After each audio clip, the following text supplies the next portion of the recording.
आज हम बात करेंगे मेमोरेंडम ऑफ एसोसिएशन और आर्टिकल्स ऑफ एसोसिएशन में क्या अंतर होता है। ये एक बहुत ही इंपॉर्टेंट टॉपिक है और आपको इसको जब आप अंतर पढ़ेंगे तब आपको इन दोनों का असली मतलब भी समझ में आएगा। वैसे हमने इन दोनों के ऊपर अलग अलग टॉपिक्स के आर्टिकल बनाकर अपलोड किए हैं, आप वो देखिए। और आज यहाँ पर सिर्फ डिफरेंस की, उनके अंतर की बात रहेगी।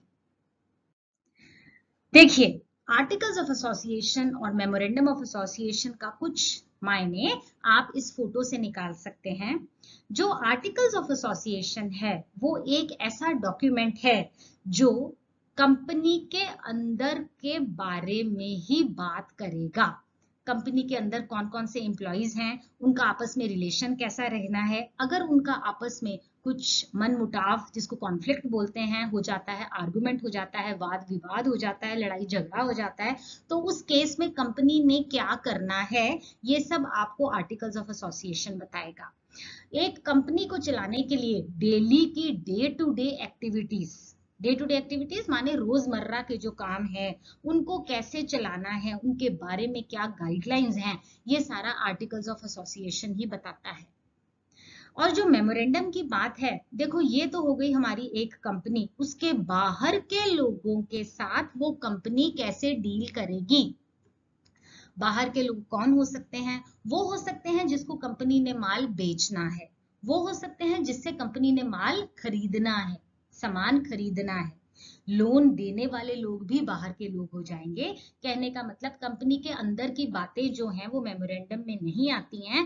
कंपनी बाहर के लोगों के साथ क्या क्या डील करेगी वो सब मेमोरेंडम में आएगा। ठीक है, तो ये हो गया, आपको हमने ग्राफिकली समझा दिया कि आर्टिकल्स और मेमोरेंडम क्या होता है। देखिए, आपने 1960s की अगर कोई पिक्चर देखी हो तो उसमें आप देखो कि माता का रोल और पिता का रोल कितना अलग था। पिता का रोल में क्या होता था, वो बाहर के काम देखते थे और घर कैसे चलाना है वो माता देखती थी। उसी तरह से उस एग्जाम्पल के साथ मैं आपको आर्टिकल्स और मेमोरेंडम में समानता और विभिन्नता बताना चाहती हूँ कि मेमोरेंडम ऑफ एसोसिएशन 1960s की मूवी के पिताजी का रोल काम करते हैं, क्यों, वो बाहर कैसे डील करना है। और आर्टिकल्स घर को कैसे चलाना है, घर का किचन में क्या मैनेजमेंट होगा, दाल कहाँ से आएगी, सब वो अंदर की जो घर की कहानी है वो मम्मी देखा करती थी। तो इसको हम मम्मी 1960s की मम्मी, 70s की मम्मी के बारे में बात कर सकते हैं और इसको पापा के बारे में 1970s के पापा के बारे में बात कर सकते हैं। आज की डेट में मम्मी और पापा के रोल दोनों बदल गए हैं, दोनों मम्मी और पापा बाहर भी जाते हैं, पैसा भी कमाते हैं। हम बात कर रहे हैं आर्टिकल्स ऑफ एसोसिएशन की। आर्टिकल्स ऑफ एसोसिएशन अंदर की कंपनी के बारे में है और मेमोरेंडम कंपनी का जो छवि बाहर के लोगों के साथ हमने बनानी है वो है जी मेमोरेंडम। अब आइए एक एक करके टॉपिक वाइज डिस्कस करेंगे। सबसे पहले इनमें अंतर है नेचर का। देखो, मेमोरेंडम ऑफ एसोसिएशन जो है ना, वो चार्टर है कंपनी का, कॉन्स्टिट्यूशन है, प्रिंसिपल डॉक्यूमेंट। कहने का मतलब कंपनी के लिए मेमोरेंडम ऑफ एसोसिएशन ही सबसे बड़ा डॉक्यूमेंट है, इससे ऊपर कोई नहीं। आपने संविधान सुना है, कॉन्स्टिट्यूशन, भारत का संविधान सुना है ना, तो भारत के संविधान के ऊपर कुछ भी नहीं है। कोई भी सरकार आ जाए, भले किसी भी पार्टी की सरकार आ जाए, लेकिन वो भारत के संविधान से ऊपर नहीं जा सकती, ना ही वो संविधान को चैलेंज कर सकती है। भारत की कोई भी सरकार कॉन्स्टिट्यूशन के विरुद्ध कोई रूल नहीं बना सकती है, ये है संविधान की इंपॉर्टेंस। उसी तरह से मेमोरेंडम ऑफ एसोसिएशन भी किसी भी कंपनी के लिए उसका संविधान है, उसका कॉन्स्टिट्यूशन है, और वो उतना ही इंपॉर्टेंट है जैसे भारत के लिए भारत का संविधान। इसलिए इसको बेसिक चार्टर बोला जाता है, इसको प्रिंसिपल डॉक्यूमेंट भी बोला जाता है। देखो, कंपनी का वजूद, एग्जिस्टेंस जो है वो मेमोरेंडम ऑफ एसोसिएशन के बलबूते पर ही है। अगर एमओए नहीं है तो कंपनी भी नहीं है। ठीक है, एमओए जो है वो आउटसाइडर्स को, बाहरी लोगों को कंपनी से फेमिलियर करवाती है। फेमिलियर माने वो वो करवाती है कि कंपनी क्या है। अगर किसी बाहरी व्यक्ति को कंपनी से कंपनी की इमेज लेनी है कि कंपनी कैसी है, तो ये मेमोरेंडम ऑफ एसोसिएशन ही बताता है। फेमिलियरिटी, समानता, आप उसको जानेंगे। कोई आउटसाइडर आपकी कंपनी को कैसे जानेगा? आपके मेमोरेंडम ऑफ एसोसिएशन के थ्रू ही जानेगा। वो एक आईना है, कंपनी का आईना है, जो लोगों को ये दर्शाता है कि कंपनी कैसी है। तो कहने का मतलब मेमोरेंडम ऑफ एसोसिएशन बहुत ज्यादा इंपॉर्टेंट डॉक्यूमेंट है एक कंपनी के लिए। मेमोरेंडम से ऊपर कुछ भी नहीं, कंपनी भी नहीं। ये है इसकी महत्वता। अब आओ एओए के बारे में। एओए जो है ना, आर्टिकल्स ऑफ एसोसिएशन, वो कंपनी के बाई लॉज के बारे में बताता है। बाई लॉज क्या होते हैं? वो रूल्स होते हैं जो एक कंपनी के ऊपर अप्लाई किए जाते हैं। मान लीजिए आप एक घर में रहते हैं, तो उस घर में अंदर क्या होगा, कौन सा ड्राइंग रूम होगा, कौन सा लिविंग रूम होगा, ये सब आपकी मर्जी के अनुसार चलेगा ना। दूसरे के घर का दूसरा डिसाइड करेगा। सो वो वाले रूल्स जो लोकली अप्लाई होते हैं, माने कि उस कंपनी के ही रिलेटेड होते हैं, बाहर के लिए रिलेटेड नहीं होते हैं, वो क्या कहलाते हैं जी? आपके वो आर्टिकल्स ऑफ एसोसिएशन में ही डिस्कस किए जाते हैं। उसका नाम होता है bylaws of the company. देखो, स्मूथ और इंटरनल मैनेजमेंट, कंपनी को अंदर कैसे चलाना है, स्मूथली चले। देखो, ऐसा ना हो कि कभी इस वाले सेगमेंट के एम्प्लॉइज आपस में लड़ रहे हैं, कभी उस वाले सेगमेंट के एम्प्लॉइज आपस में लड़ रहे हैं, मन मुटाव हो रहा है, वाद विवाद हो रहा है, तो जो आपने प्रोडक्शन करनी थी वो तो हो ही नहीं पा रही है, लड़ाई झगड़े में ही दिन बीतते जा रहे हैं। ऐसा ना हो, इसलिए जो रूल्स हैं वो आर्टिकल्स ऑफ एसोसिएशन में लिखे जाते हैं। कंपनी को अंतर्गत कैसे मैनेज करना है, इंटरनल मैनेजमेंट। इसमें मैं एक्सटर्नल मैनेजमेंट की बात नहीं कर रही हूँ। एक्सटर्नल मैनेजमेंट होगा मेमोरेंडम के थ्रू। एक्सटर्नल, बाहर के लोग मेमोरेंडम में आते हैं, और अंदर के लोग इंटरनल मैनेजमेंट। ठीक है ना? देखो, आप एक कॉलेज में पढ़ते हो मान लीजिए, तो उस कॉलेज में बहुत सारे रूल्स होते हैं ना, जो उस स्टाफ के लिए बनाए जाते हैं कि वो प्रिंसिपल के साथ कैसा रिलेशन रखेंगे, स्टाफ आपस में कैसा रहेगा। नॉन टीचिंग स्टाफ होता है, ऐसा भी स्टाफ होता है ना, सहायक कर्मचारी होते हैं जो कॉलेज का काम करते हैं, उनके लिए रूल्स। तो ये अंतर्गत कहानियां, principal to teacher, teacher to non teaching staff, है ना, वॉचमैन भी आ गया उसमें। वो सारे रूल्स जो हैं वो कॉलेज के अंदर की कहानी है। उसी तरह से कंपनी के अंदर की कहानी के रूल्स एंड रेगुलेशंस, ताकि कंपनी स्मूथली चलती जाए। ये सब कहाँ मिलेंगे आपको? आर्टिकल्स ऑफ एसोसिएशन में मिलेंगे। सेकेंड पॉइंट आता है जी स्कोप। स्कोप माने क्या क्या है इन दोनों आर्टिकल्स में? मेमोरेंडम ऑफ एसोसिएशन बताता है कंपनी के क्या ऑब्जेक्ट्स हैं, क्या पावर है, क्या रूल है ना, क्या गोल है, क्या ऑब्जेक्टिव है, क्या मिशन है, क्या एम है। हम इस लेवल को पाना चाहते हैं। मान लीजिए आपकी कंपनी जो है वो टायर बनाती है, वो ट्यूब बनाती है, तो आप ये मान के चलो, ये ध्येय करिए अपने मन में कि आज से 5 साल के बाद मैं 1 लाख टायर बनाकर बेचूंगा।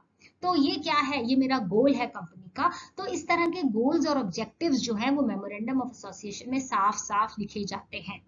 और जहां तक स्कोप की बात है, मेमोरेंडम ऑफ एसोसिएशन एक बाउंड्री क्रिएट करता है जिसके बाहर कंपनी नहीं जा सकती। वो लिमिट तय कर देता है कि भैया ये तुम्हारी लिमिट है, इससे बाहर तुमने नहीं जाना, और कोई भी कंपनी उस लिमिट को क्रॉस नहीं कर सकती। मेमोरेंडम ऑफ एसोसिएशन ऐसी बाउंड्री सेट करता है।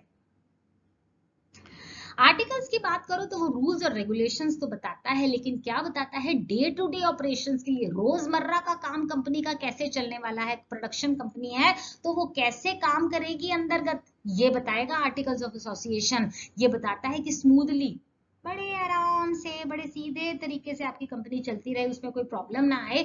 ये अंदर की कहानियां, डे टू डे ऑपरेशंस जो हैं वो आर्टिकल्स ऑफ एसोसिएशन बताएगा। अगर अंदर आपस में 2 एम्प्लॉइज का, जो आपके कर्मचारी हैं, उनका कॉन्फ्लिक्ट हो जाता है, तो उसको कैसे दूर करना है, ये आर्टिकल्स ने ही बताना है।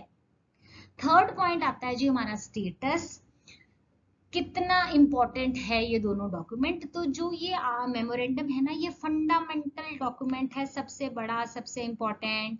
It supersedes the article. Article से भी बड़ा क्या है? Memorandum of association. Memorandum of association को प्रायोरिटी दी जाती है, उसको ज्यादा भेदभाव में अगर हम बात करें तो ये बहुत ही ज्यादा महत्वपूर्ण है आर्टिकल्स के कंपैरिजन में।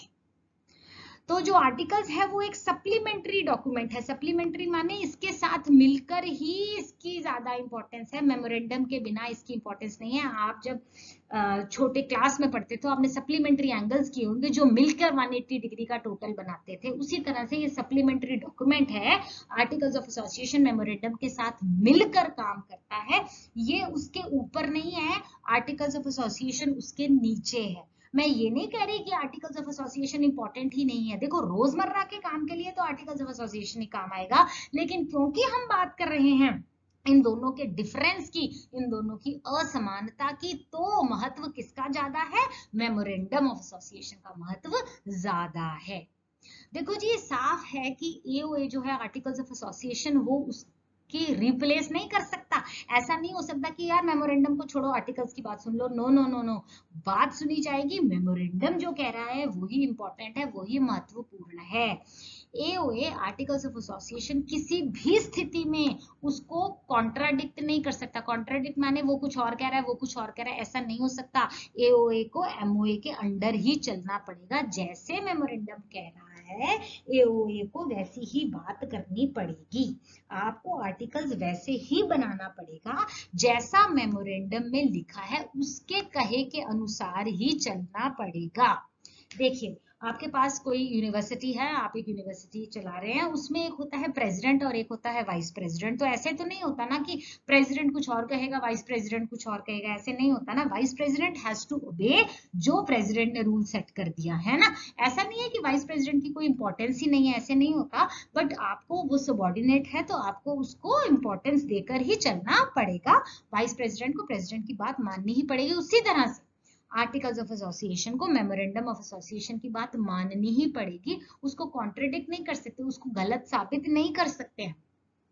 ठीक है, एओए जो है वो इसी तरह से बनाया जाता है कि जो वो एमओए के अंडर आ सके, एमओए की कही हुई बात को ही मान सके, अपनी मनमानी नहीं कर सकता आर्टिकल्स ऑफ एसोसिएशन। अब आती है बारी जी लीगल इफेक्ट की। कोई भी ऐसा काम जो कंपनी करे जो एमओए के खिलाफ, एमओए के अगेंस्ट जा रहा है, वो वॉइड नहीं है, वो नल है, वो जीरो है। वो एक्ट, कौन सा एक्ट? जो एमओए के खिलाफ जाकर काम किया गया, वो कोई एक्ट माना ही नहीं जाएगा। इसको बोलते हैं null and void, zero.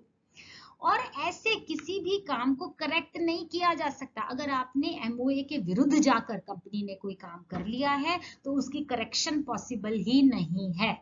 Okay, और जहां तक आर्टिकल्स की बात है, अगर कोई ऐसा काम कर दिया है कंपनी ने जो आर्टिकल्स ऑफ एसोसिएशन के विरुद्ध है, तो इस स्थिति में जो शेयर होल्डर्स हैं वो इसको करेक्ट कर सकते हैं। तो आर्टिकल्स ऑफ एसोसिएशन की बदखिलाफी अगर हो जाती है तो उसकी करेक्शन जो है वो पॉसिबल है, उसको करेक्ट किया जा सकता है। शेयर होल्डर्स के पास ये पावर है कि उसको वो करेक्ट कर सके। लेकिन अगर आपने एमओए के खिलाफ कुछ कर दिया तो कुछ भी नहीं हो सकता, जीरो।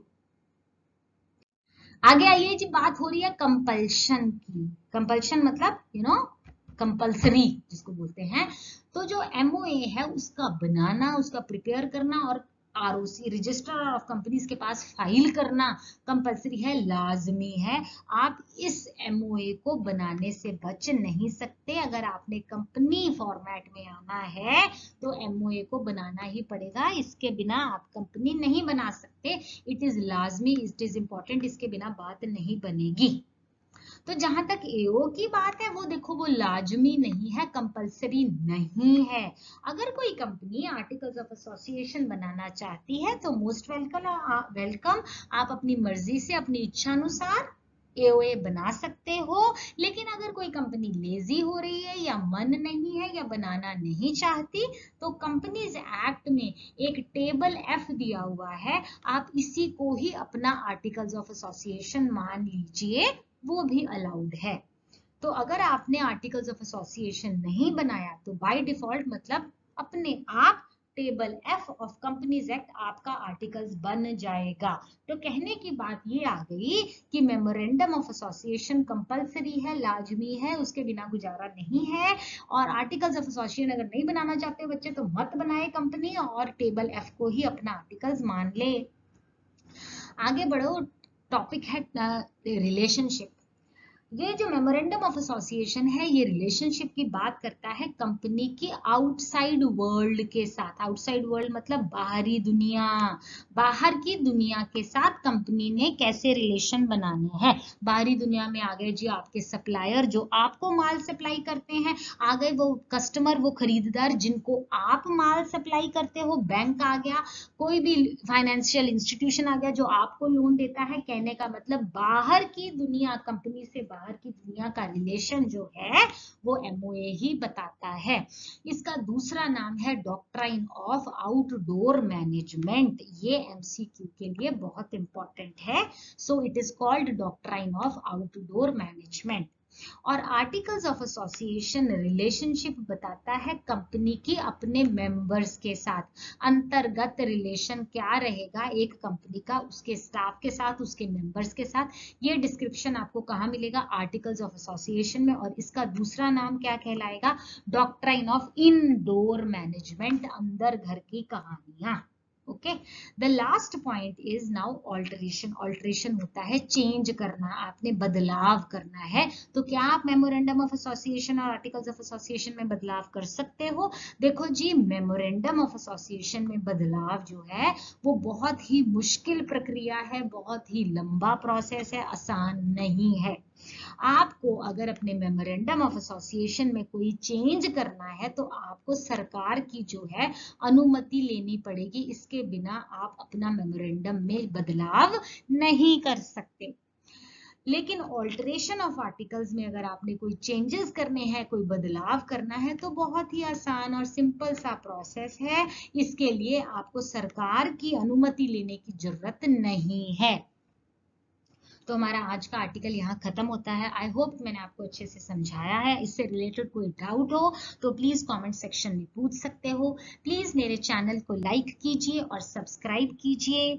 देखने के लिए बहुत बहुत धन्यवाद। Stay safe, stay blessed.